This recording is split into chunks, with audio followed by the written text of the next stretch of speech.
Exactly 3 years ago, I was high out of my mind at a dermatologist's office on the Upper East Side.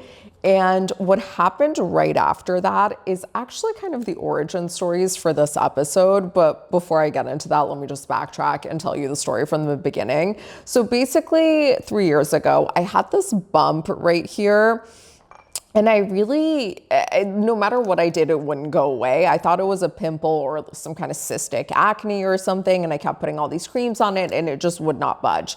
So finally I made an appointment at a dermatologist's office and she biopsied it. And she's like, oh, it's a wart, which also brought me back to elementary school days. And there was this girl that we all hated who had a wart on her finger and we'd make fun of her all the time.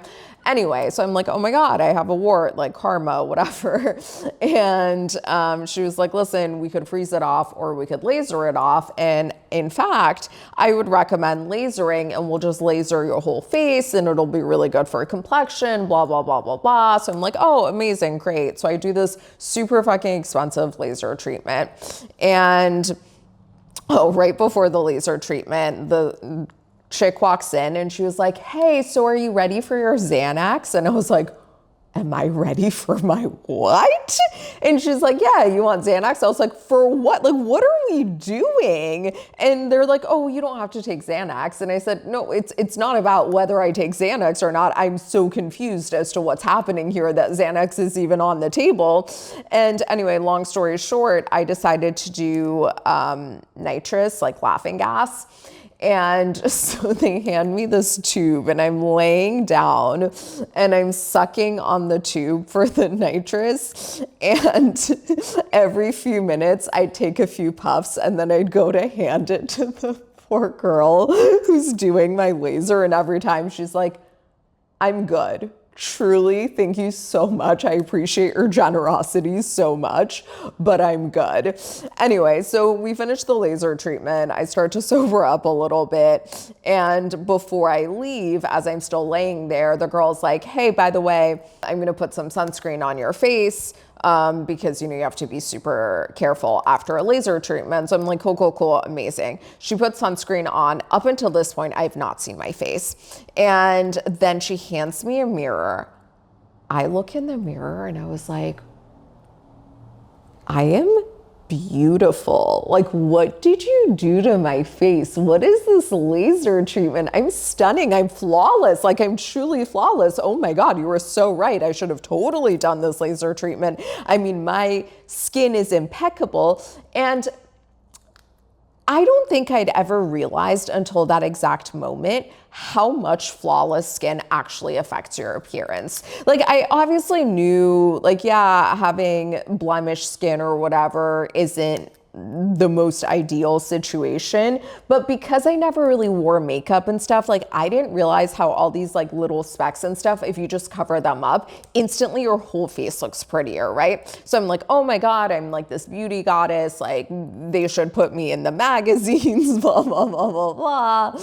And it wasn't until later that night that I realized that the sunscreen that they put on me was, I mean, not like tinted sunscreen. Tinted is not the right word. It was like the most high coverage foundation humanly conceivable that they put in sunscreen form and put on my face. Like, this girl did not have the heart to tell me when I'm freaking out about how amazing I look that they all but like paper mache'd my face. Like, that's why I looked so flawless. Spoiler alert, the laser, in my opinion, did nothing, although it did get rid of the warts, so there is that. But ever since that incident, I have kind of become transfixed with trying to have flawless skin, because really, I don't think I realized until then how much it affects your appearance, which sounds like such a stupid thing to say, but because I never really wore makeup, or at least skin makeup, I always piled on the mascara and the, what's it called? Oh, eyeliner and stuff like that, but I never really wore skin makeup, as I like to call it. So I didn't realize just how much it could affect my appearance. And so when I figured that out, I was like, okay, as a lazy girl, I don't really like to put on makeup all the time. So I would like to tend to my skin to the point where I can have fucking flawless skin. And I don't think that this is unique to me. I think a lot of us would like to have this. I was actually talking to this girl in Sephora the other day, and she had really beautiful makeup on, like her colors, everything. It was so pretty. And I said, oh my God, your makeup looks so good. And she was like, thanks. I wish I had good enough skin though that I could look this good without makeup. So I do think that this is kind of a common-ish thing.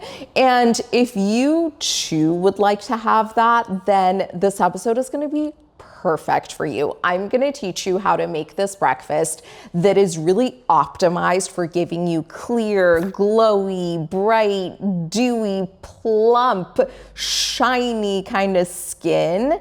And it's gonna start with a strawberry glaze matcha that we're making as a little ode to Hailey Bieber, who I do think is kind of our skincare queen, and also as an ode to the Rhode Beauty lip peptide that I lost not 4 hours after I bought it last week. So let's get into it. Hello and welcome to Blush, the world's first wellness show that's actually entertaining. I'm Hiva and I quit law so I can help you look and feel your best. Together, we get into food, nutrition, all the latest wellness trends, but we also laugh, get silly, drop a few F-bombs, and go on a million tangents. So if that sounds like your vibe, we're about to be best friends. Okay, we're gonna start by making a quick strawberry glaze for the matcha, which is basically just pureed strawberries, but I wanted to add a few more skin supporting ingredients in it, and I'll explain them later because we don't have time right now. Just kidding. So that's strawberries, if you're not familiar with the concept. This is just a tiny bit of really well soaked Irish sea moss. We're gonna add some tocos powder to this and some tremella mushroom powder. Now, tremella mushroom powder is also called snow fungus. I'm just gonna do maybe 3 tablespoons of the tocos, which are rice bran solubles. Now, what are rice bran solubles?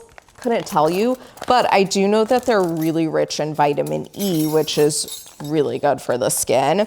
And then snow fungus is a really common ingredient in traditional Chinese medicine for skin. And it kind of acts the same way that hyaluronic acid does. So it just helps your skin retain moisture. It kind of locks it into your skin. I'm also gonna add just a little splash of coconut water just for blending purposes. Well, a big splash. Let's get this blended up and I'll see you on the other side. Okay, before we make the matcha, which I'm truly counting down the seconds for, so tired. Sam kept me up all night. Poor thing has an infection and she is just restless. Like, I really worry that she's in a lot of pain. Anyway, before we get the matcha going, I am gonna make a quick broth. And the reason I have to do this before the matcha is because it takes a while for the broth to get going. So I am combining kelp. These are Chinese dates. If you don't have Chinese dates, you honestly could kind of omit that from the equation. We'll do a few cloves of garlic. And then we are adding some dried shiitake mushrooms. I'm doing about 5 of each of these, other than the kelp, which I use 3 pieces. I usually do like 2 pieces. This is soaked snow fungus. Just gonna grab it. Wow, it is really expanded. Whew. Throw it in there. We're gonna add the water, and now I'm making this in a donabe. And the reason that I'm doing this is because I am in my appropriating Japanese culture era right now. I just got back from San Francisco, and something happened to me in San Francisco where I just became so transfixed by everything Japanese. It honestly started because I'm just gonna put this on the stove and we're gonna do very low heat. So while I was in San Francisco, I went to this matcha place called Stonehill Matcha. If you're in San Francisco, check it out. I think it's kind of one of the only places where you can get real authentic matcha that isn't sweetened and stuff. Anyway, not to be a matcha snob. Anyway, so someone had recommended it to me, and when I went, I noticed a lot of people had these trays with little bowls in them. And so naturally I looked on the menu. By the way, I'm doing a matcha moringa, or a moringa matcha. I'm adding moringa to my matcha because moringa has a lot of vitamins and minerals that support skin. And matcha has EGCG, which, what the fuck is that? I don't know, but it helps reduce collagen breakdown. So that's kind of how it fits into the skin thing. Anyway, so when I was at Stonehill Matcha, I think it was called, I noticed people had these trays with little bowls with different kinds of food in them, and just like the smell and the aesthetics and everything about it, I was obsessed with. So I looked at the menu to figure out what it was. And it was Japanese gozen, which I guess is a traditional Japanese breakfast. I started doing a bunch of research into it. And obviously I'm not an expert. I'm not Japanese. I've never been to Japan. Like, I haven't even eaten it, you know? But my understanding is, okay, this is a new sifter, and I'm having an incredibly difficult time sifting this guy, which would be fine, but Mama's thirsty, you know? Anyway, so I looked it up. Apparently it's a Japanese breakfast, and it traditionally is miso soup, a bowl of sticky rice, some kind of steamed fish or tofu, and then a few veggie dishes and seaweed. And that's just a really common breakfast in Japan. And so naturally, I became super transfixed by this, and I immediately wanted to make it when I got home. In fact, it got me craving miso soup so badly, but most miso soup is not vegan, so couldn't really get that on the trip, but I've been making it for myself ever since I got back. So I've been thinking about how to adapt the concept of a Japanese gozen kind of breakfast and add in all of these skin supporting, skin boosting kind of nutrients from various cultures, including traditional Persian medicine, traditional Chinese medicine, and then just a lot of contemporary research and stuff. Okay, I mean, I'm never gonna be done with the fucking matcha at this rate. Note to self, never use this strainer again. But I got this clear matcha bowl.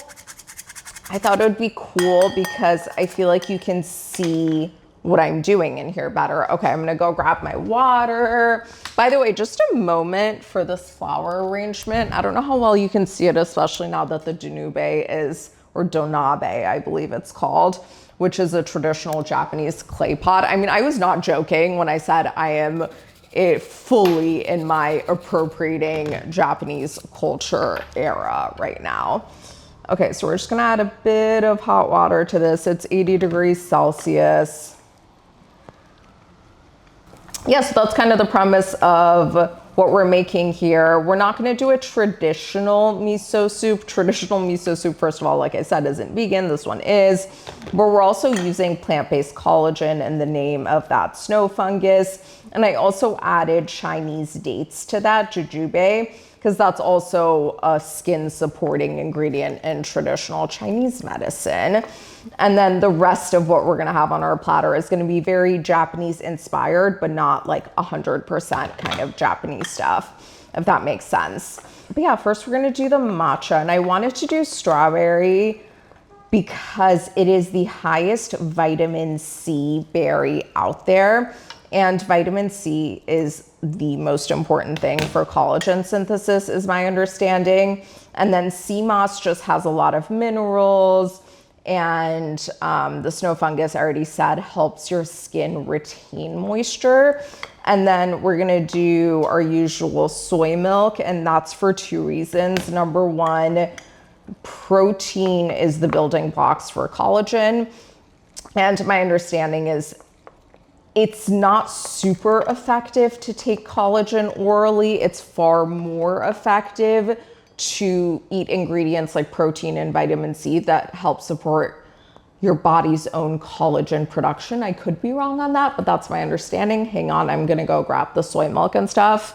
Okay, this stove being on, it's really, really hot. So yeah, the protein in the soy milk is really good for supporting collagen production, but the other reason is soy has isoflavones.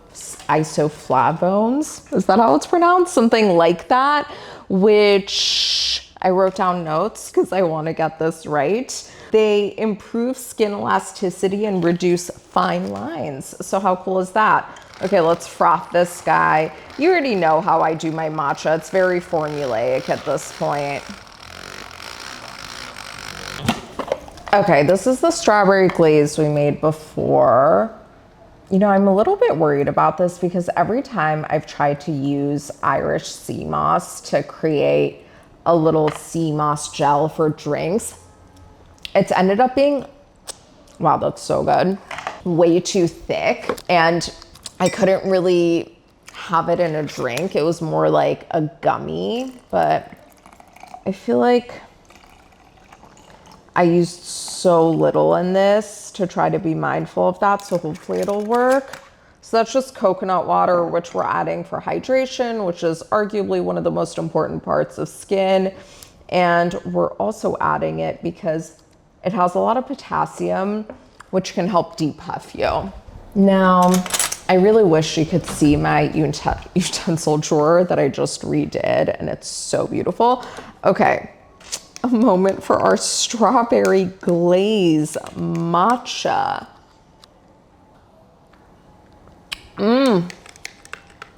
Wow.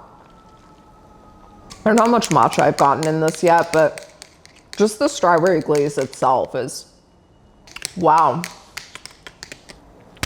Okay, let's get into the rest of the stuff, yeah? Okay, I really need to transition because we are making 20 different things today. But for now, I'm just eating the strawberry glaze. It's so good, and I don't want any of it to go to waste. Okay, enough. We are here to film a show. When I tell you, I wish the rest of this episode could just be me sitting here drinking this beautiful, amazing matcha. Luckily, I will be drinking it the whole time. So this is some frozen cauliflower rice. I'm gonna use it to make sticky rice. Now, I'm not doing this because there's anything wrong with white rice. Like, yeah, white rice has the fiber removed, but I feel like so long as you're eating other veggies alongside the rice, that's fine. I just don't like rice. And the only type of rice I've ever liked is sushi rice. And I'm just gonna set this for 7.5 minutes or so. I went through a phase, actually, quick story. When I was in law school, I'm just gonna make more of this because like I will die if I don't have it. Okay, so when I was in law school, there was an entire semester of law school where every single day I ate sushi rice. I would make sticky rice at home and a fried egg white and, oh, tomatoes. I'd fry tomatoes in with the sushi rice, which is weird, but whatever. I'd fry an egg white. This was before I was vegan, obviously. And then I toss in an egg yolk and mix it all up and eat it with sriracha and ranch. It was so good. But eventually I realized it really wasn't the rice. It was the stickiness of it, the texture, and it was the super vinegary flavor. So I figured out how to recreate that with cauliflower rice. So we're gonna do that. And while we wait for it, I'm just gonna drink matcha. I'm just kidding. By the way, can you see the lines here? It looks so pretty. Okay, we have to actually move on. So we're gonna make a seaweed salad. Now, I've already made the dressing for the seaweed salad. So it's a 1/2 cup of dates, 1 clove of garlic, a 1/2 cup of tamari, a 1/4 cup of rice vinegar, a 1/4 cup of sesame oil, 1 tablespoon miso, white or chickpea miso, a half cup of water, and a little bit of sunflower lecithin. I added the sunflower lecithin because it's a really good emulsifier. It's also a really good source of choline, which is really good for brain health. I would imagine it's probably good for your skin. I mean, I feel like things that are good for one thing tend to be good for everything, you know what I mean? But I just use it for brain health purposes. Okay, now here is our water. I'm gonna soak this seaweed. I like to buy this seaweed mix. It just has a good variety in there. I have always loved seaweed salad. Like, I mean, I didn't know of any type of seaweed salad other than the kind of cheesy neon green sugar-filled one that you get at a normal kind of sushi restaurant. It really wasn't until I was in New York, before I even lived in New York. I was just up here visiting this guy I was seeing. You know of him. I call him the comedian on the show. So we went to this Japanese place and ordered the seaweed salad, and out came this bowl of real fucking seaweed. Nothing was neon green. It was just a variety of colors of seaweed. And ever since then, I've been really obsessed with this concept of like a real seaweed salad. Anyway, so this is supposed to hydrate for 10 minutes. I'll kind of keep an eye on the time. I don't know, we'll see. Okay, while my seaweed soaks, my riced cauliflower is done. And this is actually a really easy formula. So for every cup of riced cauliflower, you want to add 1 tablespoon of psyllium husk. This is what binds it and gets it to get sticky. And then 1 tablespoon of miso and 1 tablespoon of rice vinegar.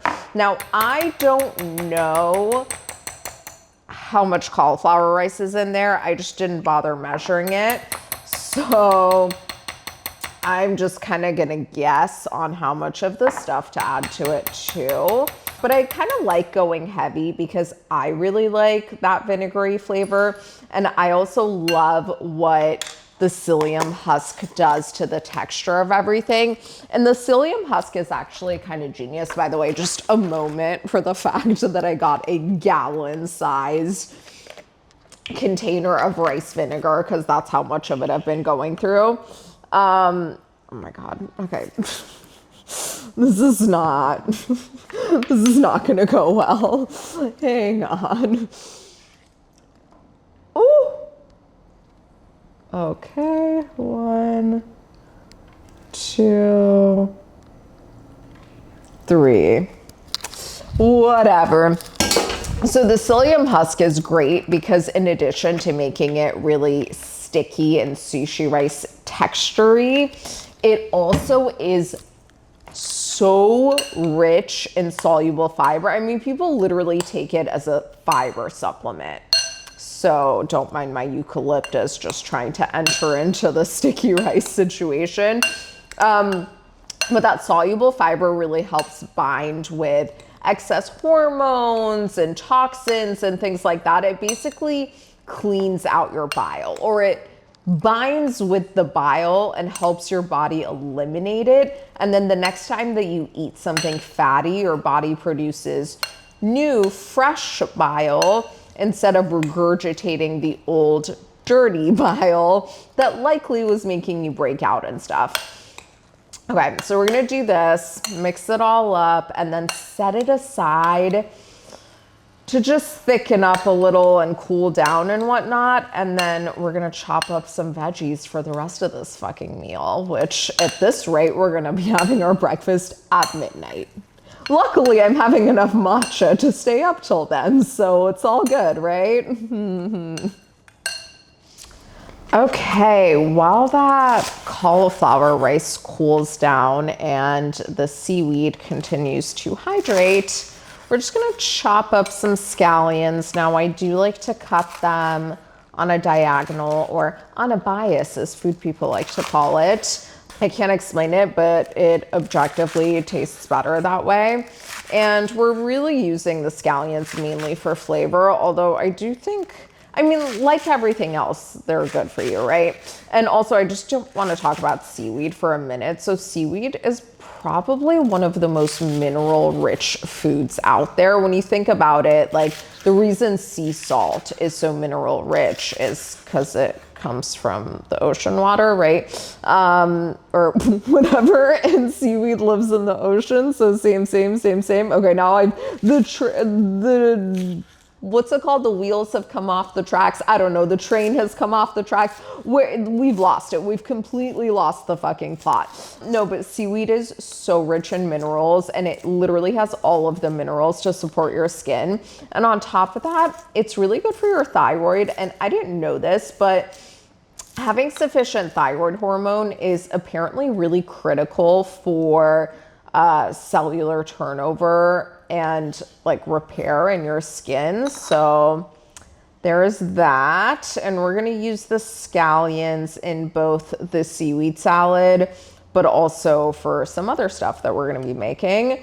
And I'm going to cut up some tomatoes also for the seaweed salad, which is obviously not very traditional or anything. A lot of this is not traditional, by the way, in case you have not picked up on that. You know what else is not traditional? Saying fucking shit and cunt 20 times.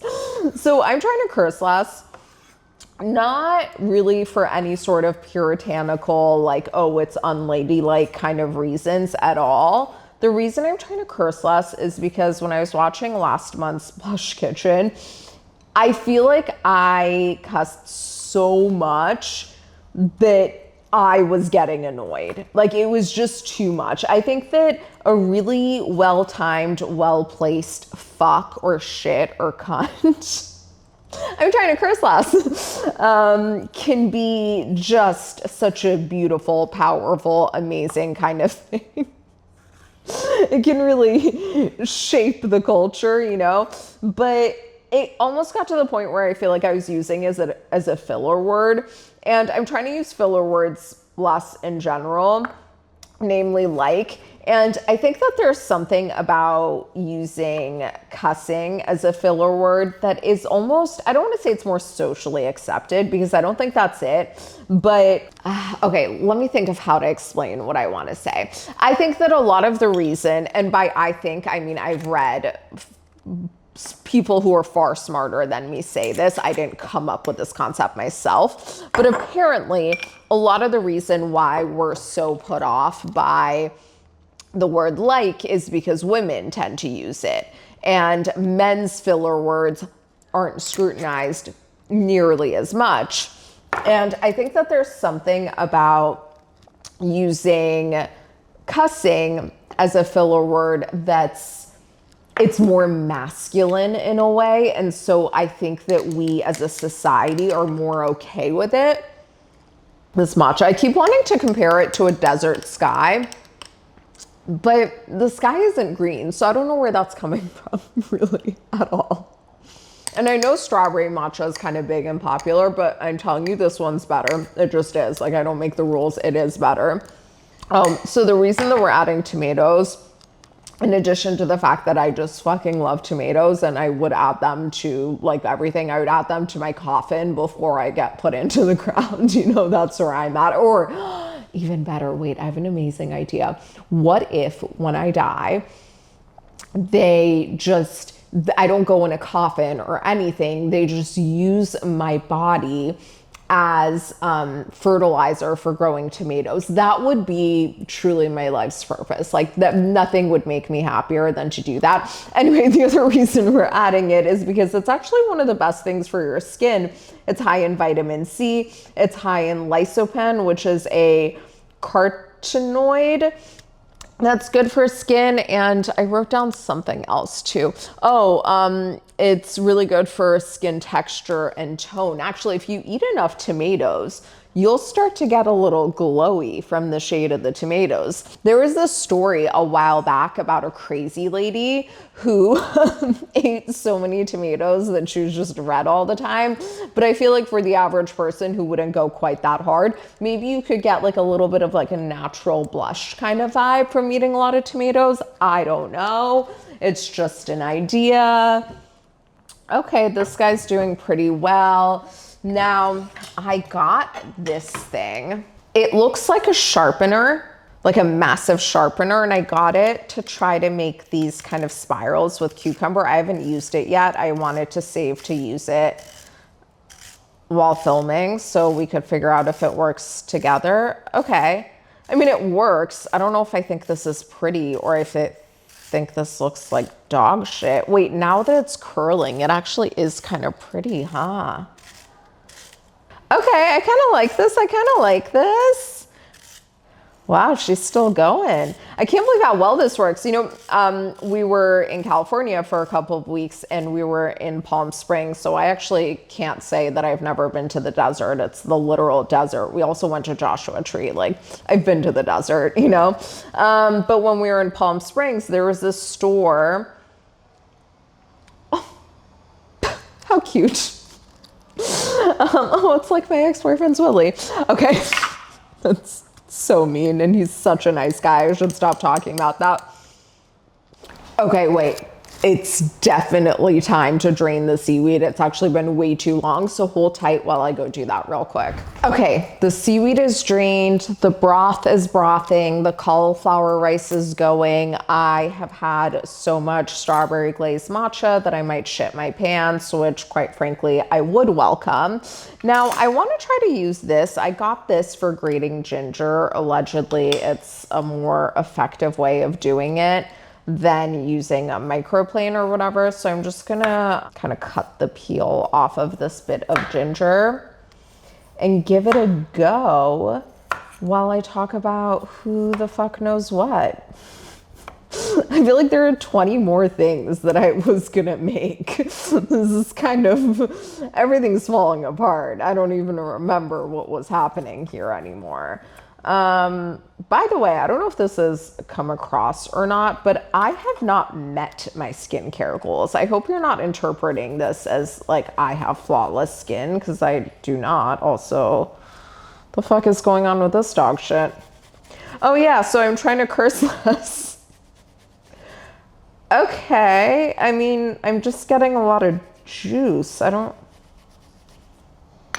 See, maybe instead of just buying things that I don't know how to use, that aren't from my culture, that I've literally never seen in use, maybe talk to someone.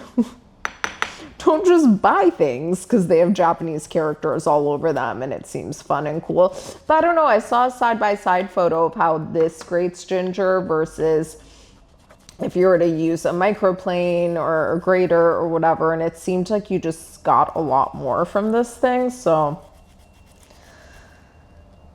I mean, listen, grating ginger is hell all the time. By the way, I'm making this really for the tofu that we're gonna go grab in a sec. So in the end, we're gonna have seaweed salad, a kind of a play on miso soup, if you will, and the riced cauliflowers, the sticky rice, cauliflower sticky rice, whatever we're gonna call it, that. The matcha, which obviously I'm in the process of devouring, tofu, cucumber, and a compote, and I think that's it. Okay, like, I hate this. I want to give up on this ginger thing. It is not fun at all. But one thing I forgot about is I want to make not a traditional yuzu ponzu, but kind of a play on a yuzu ponzu. So let me grab the ingredients for that and we'll do that real quick while I just throw all of this in the garbage, quite frankly, because what the fuck is happening here right now? Where the fuck is our yuzu juice? Oh. Okay, so this is very much a non-traditional ponzu that we're gonna do. I believe traditional ponzu uses like a dashi broth and you heat things up and uses sugar and just a lot of stuff that we're not gonna be doing today. So we're gonna do more of like a kind of makeshift take on it. I'm basically gonna combine a half cup of tamari. Wow, that's almost exactly a half cup of tamari. We'll do about a half cup of yuzu juice. This is the one that I like. I have it linked in my Amazon shop. Perfect. And then I'm just gonna add a bit of coconut aminos for sweetening. For the longest time, I really would not, okay, this is not perfect. I'm low on yuzu and on tamari, but well, I'm low on this too, so I guess it all works out. I meant to do equal parts tamari and yuzu and a half part of the coconut aminos, but it is what it is. I mean, we have what we have. So now let's get this out of the way. I'm gonna drink another gallon of matcha, and then I'm gonna tell you about the compote, because that's one of the more exciting parts of this. Okay, so I made this compote yesterday because it needs a really long time on the stove, and we're not going to be here all day, although at this point it does kind of feel like we're going to be. But I just chopped up quince, green apple, rhubarb, and plums. I added them all to my donabe. You can use any kind of pot. Like, you don't have to be Gwen Stefani, Harajuku girls vibes, you know, like appropriating Japanese culture over here. Like, you can just use a regular pot. I just bought one. I'm obsessed with it right now. So, you know, just let me live. Anyway, oh, I never told you guys about the Wabi Sabi store. So in Palm Springs, there was a store called Wabi Sabi. I was like, oh my God, I'm going to die. I have to go, blah, blah, blah. Anyway, long story short, I went and they were selling these things, like these food flavoring things, where it's like a food crayon and you put it in a sharpener. And I didn't like the food crayons, but I liked the sharpener idea. And that's why I got the sharpener for the cucumber. Anyway, so I chopped up all those things. I added it to the donabe. I added some dried hibiscus and then a little bit of water, and I just let it go for a really, really long time until we get kind of like a mushy compote situation. And the reason I did all this is in traditional Persian medicine, they say all of those ingredients that I just listed are really good for quote unquote cleaning the blood, which is what we focus on the most in Persian medicine when it comes to skin. And I've been hearing this shit since I was a little kid. My mom talks about like cleaning your blood, cleaning your blood, cleaning your blood.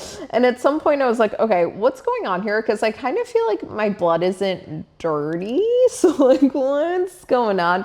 And I've done a bit of research, and I think really what they refer to in these traditional medicine systems when they say things like that is, I think it helps support phase 2 liver detox, and it also supports your gallbladder in creating new bile. And that is really, really helpful for having clearer, more radiant skin. So it's things that are kind of like sweet and sour that in traditional Persian medicine we say cleans the blood, which is really good for your skin.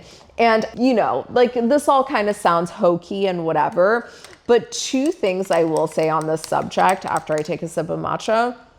It's way too late in the day for me to be drinking this much matcha, but it's so good. It's so creamy because it has both the soy milk and the tocos powder that I added to the strawberry glaze is so creamy. So the whole thing is like, it's really a treat is the best way to describe it. Okay, so 2 stories about how something like this can help you. Number 1, I never really got hormonal acne when I was a teenager, and I actually think it's because my mom fed me stuff like this. Number 2, I feel like I should be doing something, but I don't want to. So we're just gonna do this instead. Number 2, when my niece was born, she had these tiny little bumps all over her, kind of like acne vibes, you know. My brother, who constantly gets annoyed with my mom for kind of like home remedies and traditional Persian medicine type stuff, whatever, even my brother will give credit to her. So my mom made something very similar to this for my niece. And when she was a baby, so my sister-in-law would eat it because, you know, she wasn't eating. And therefore the niece was getting it through the breast milk, completely cleared up all of her bumps. So listen, is this like scientifically valid? I don't really know. I'm not a scientist, but what I can tell you is I've seen it work really well in real life. Okay, so I don't know what to do. Let's do broth because I feel like it's time to address that situation. So I'll see you in a sec. Okay, I feel like I truly cannot overstate how much this is not going to be a traditional miso soup situation. So now that I've gotten that out of the way, wow, look at that steam. Okay, so I'm gonna just take out the garlic cloves, the shiitake, and the Chinese dates, and everything else I'm gonna let stay for now. I'm just gonna toss these out because they fulfilled their purpose. They made our broth. I am gonna leave the snow fungus in because it's so good for the skin. I'm also gonna leave the kelp in, but you totally could and traditionally would take the kelp out. But I just want it to stay in, so that's what I'm gonna do because it's my show. Okay, I'm gonna grab some wakame real quick. So this is dried wakame. I'm just gonna add a bunch in, kind of give it a little stir. And then I'm gonna put the lid back on and just let the wakame cook in here. And by cook, I mean hydrate, I guess. I don't know. I don't like the look of this at all. Ooh. Okay, while that seaweed hydrates, we're gonna make our seaweed salad, not to be mistaken with the seaweed that's in the janabe for our seaweed salad. I added the dried wakame in there. By the way, I went a lot harder on wakame than you would see in a traditional miso soup because, again, the seaweed is so good for the skin. The polysaccharides, they say, again, kind of works like hyaluronic acid where it just helps your skin retain moisture. Anyway, we're gonna do the seaweed salad really quick. I'm using a tiny bowl, like a tiny bowl, only because I wanna put all my little things in a little tray. Usually I would use a far bigger bowl for this. Let me just get that out of the way real quick. Oh, the seaweed is just so beautiful. It's so weird to work with such a tiny bowl. Let's add some tomatoes again, because it's a miniature bowl. We're not gonna do a whole lot of tomatoes. A little bit of scallions for a little pop of green on here. And then I'm just gonna add a bit of edible flowers because, you know, I'm still me. Okay, I mean, truly, how beautiful is this? Okay, now that we have the seaweed salad, I wanna get the tofu together. So for tofu, we are using silken tofu because it's my favorite. It's also traditionally Japanese, and I actually think it's maybe a tiny bit better for skin than regular curdled tofu because it has a higher moisture content, which I think would just help your skin retain more moisture. I don't know if that's accurate or not. I kind of made it up, but whatever, we'll see. Now, I have long been obsessed with tofu, especially silken tofu. It just has this beautiful custardy, puddingy kind of texture, which is hands down my favorite texture. But I was afraid of it for so long because so many wellness people are so anti-soy. So yeah, I was always really afraid that I shouldn't be eating it or whatever. But then last year when I went to Australia, I started eating tons of tofu. Like I just was so drawn to it. And not only did I not gain weight like people said I would, if anything, I actually lost a bit of weight. But the other thing that I noticed was my skin looked the best it had ever looked. Like it was so plump and dewy and hydrated. Now this dog shit ginger is meant for this tofu, but there's only such a tiny amount of it. And I'm also gonna add a bit of edible flowers to this because otherwise it's so kind of like dull and bland looking, you know? But yeah, I noticed my skin just looked so plump and hydrated and dewy and pretty. And I started doing a lot of research and yeah, I mean, I always knew that protein was really important for collagen production, But I guess soy specifically is good because of those isoflavonoids. And like I noticed my laugh lines were kind of starting to disappear when I was in Australia. And I really do think it's because of how much tofu I was eating. So ever since, I've been big on the tofu game and not afraid of having my tofu. Okay, so I think it's time to pull out the donabe and do the last step for the miso soup. And then we're gonna assemble everything and fucking eat. I mean, I'm starving even after all that matcha. Okay, hopefully this seaweed has hydrated itself since we last saw her. Oh yeah. She's looking pretty. Okay, I'm just gonna take some scissors that I actually use for food. These aren't scissors that I use for packaging and stuff. And I'm gonna cut up the snow fungus into smaller pieces just to make it easier to eat. This smells like it's gonna be good for your skin. That's the best way I can describe it. Now, for roughly 10 cups of water, I would do about 10 tablespoons of miso, and I have this miso whisk thing. Back in the day when I tried to make miso soup, I could never figure out how people get the miso in there and get it to not clump up, and apparently it's via using a miso whisk like this. I remember when I was in high school, my best friend and I used to go to this sushi place near our homes and also near our school called Ichiban. We went literally every single day after school because they were open. Our school got out at 2.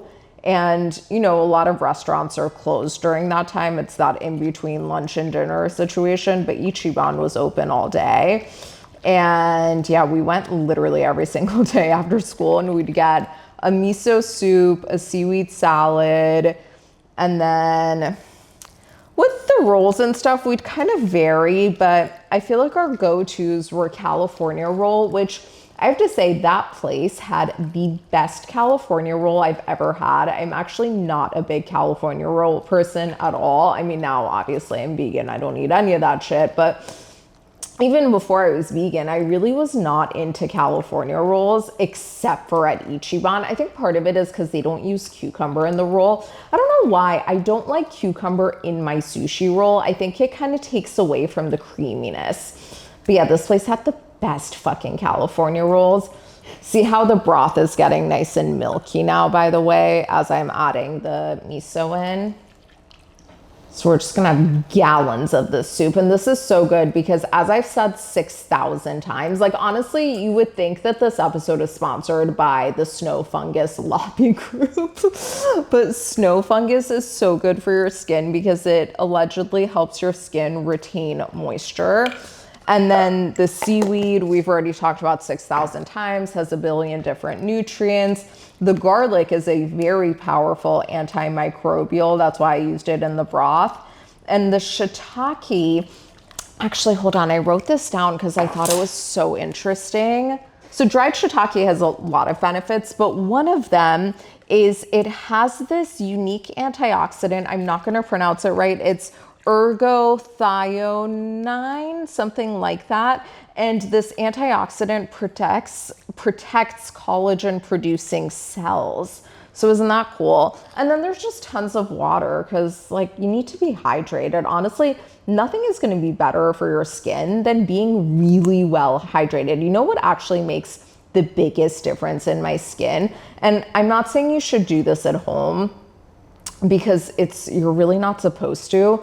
But when I drink a lot of aloe juice, and I'm talking a lot, like not a minor amount, not like the 2 ounces that you're supposed to have. I'm talking like 8 cups of aloe juice in a day. My skin gets so firm and plump and hydrated. Like nothing makes my skin look better truly than that. And I think that this could give a similar kind of vibe because it's all about hydration, you know? Okay, the original plan was to get everything on one tray, but unfortunately that's not possible because we're just eating too much and the tray isn't big enough. But so I have it split between two, and I'm gonna show you exactly what's going on here.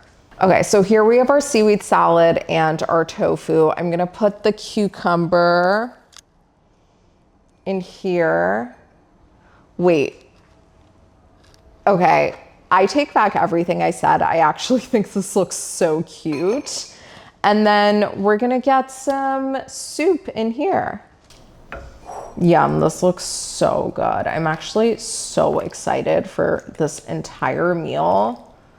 And I really should, like, you know, sit at the dining table and really enjoy the meal. But I think I want to be a degenerate and cuddle on the couch with Sam and watch some Bravo. Or Emily in Paris. Emily in Paris is back. Maybe we'll watch that.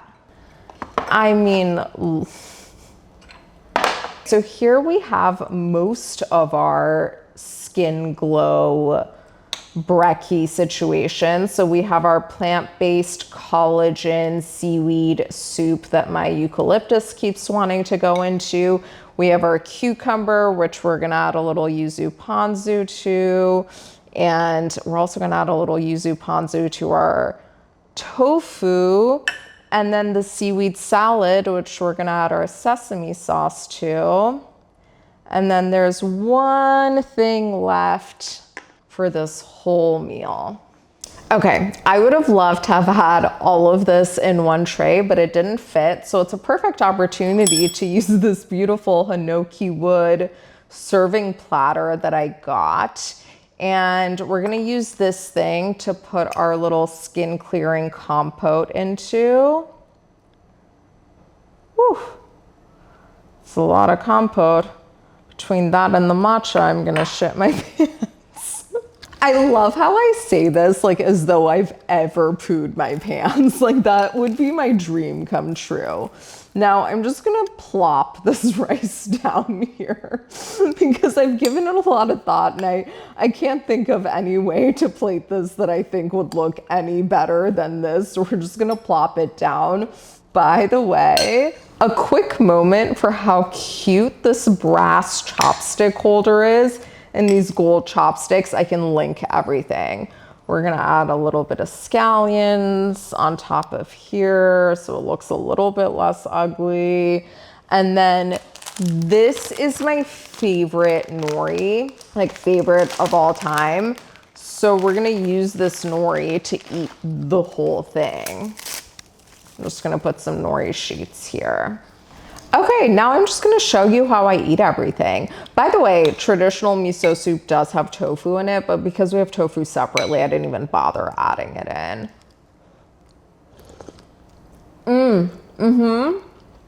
Wow, that's really good. Now, if you wanted to make like a simpler, more traditional kind of miso soup and want to make it plant-based, it's actually not hard at all. So I would just do the dried shiitake, that is essential, and the kelp. Make a broth out of that, remove both, add your wakame, add some scallions, and add the miso. And that's it. That's literally it. Now I'm gonna try a little bite of everything and then I'll show you kind of how I eat it.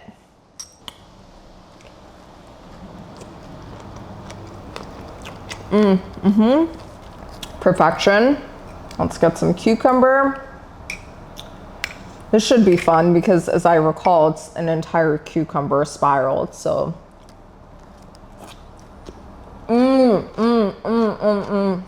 Wait, sorry, we have to stop everything real quick. That yuzu ponzu is the best thing I've ever eaten. Holy shit, I'm gonna die.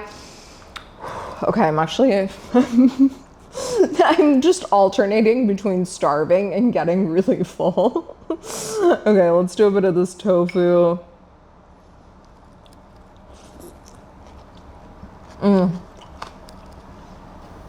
And just the yuzu ponzu, like it's so good. And then for this, I take a bit of nori.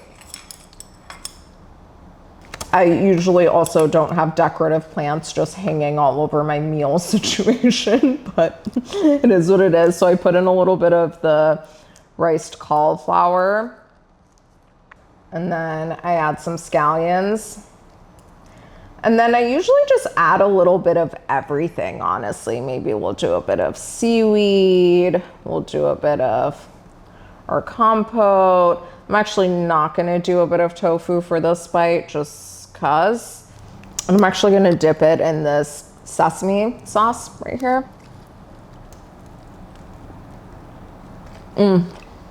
It's messy, but it's so good. Oh my God, I have to pee so bad. Oh my God.